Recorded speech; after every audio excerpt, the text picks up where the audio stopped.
Guys doing? First, on behalf of the bride and groom, I'd like to thank a couple people. Uncle Steve for doing the verse during the ceremony.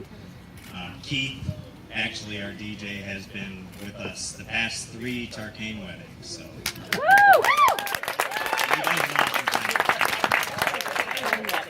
And also Reverend Bill. Tarkane wedding. That ceremony Got was, that.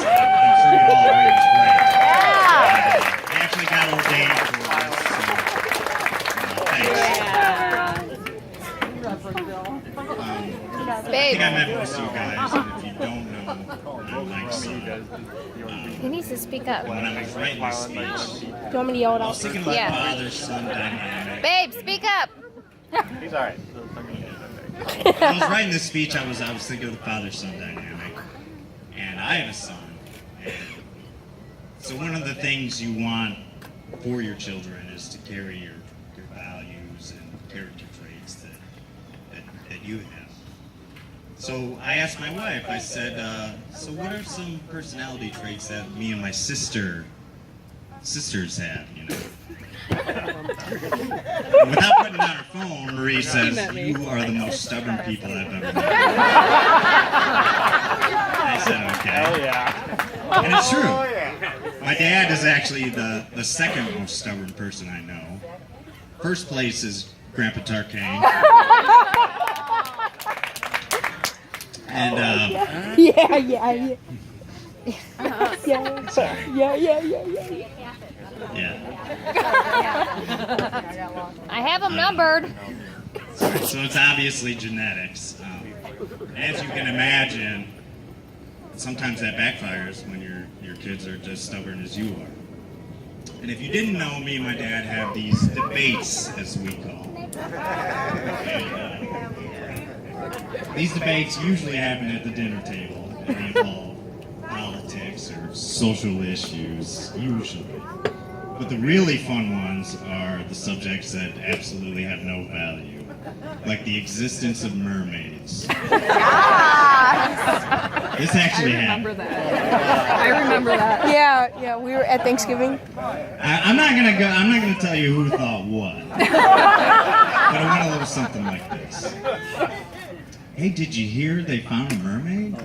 That was person A. Do you remember? Person B said, Yeah. "No, Dad. I don't know what you were doing." And this goes on back and forth, point counterpoint, for 3 hours. Oh, I could see it. Now our debates usually get heated, and they usually end when one of my sisters says, "Why do you guys always argue?" And then we have to team up and say, "We're not arguing, we're debating." That's how Tarkanes communicate. Some people call it stubbornness, but we don't see it that way. We're sticking to our convictions, and that's basically my dad's credo. And convictions only matter when conduct follows. Whether it's his worth ethics, which everyone knows, or opinions, or who he chooses as a spouse. If he's acting on something, then he's truly convinced that what he's doing is the right thing. And in my opinion, it's one of the most virtuous ways to live a life. So it's no wonder my sisters and I would emulate such a role model. Now that being said, it takes a special person to handle Tarkanes. Grandma Tarkane was a saint. My sisters have found two great guys. Woo! And my wife has accepted her fate. And this leads to Julie. From what I've seen, she's incredibly patient with my dad and deeply cares for him. And I welcome her to the family. In fact, Julie, when you guys were passing out your invitations, I was at work and I was talking to Mike Miller. And Mike said, "This is the happiest I've seen your dad in a long time." And I agreed. And the thing is, Mike only sees my dad at the mill, so nobody's happy out there. So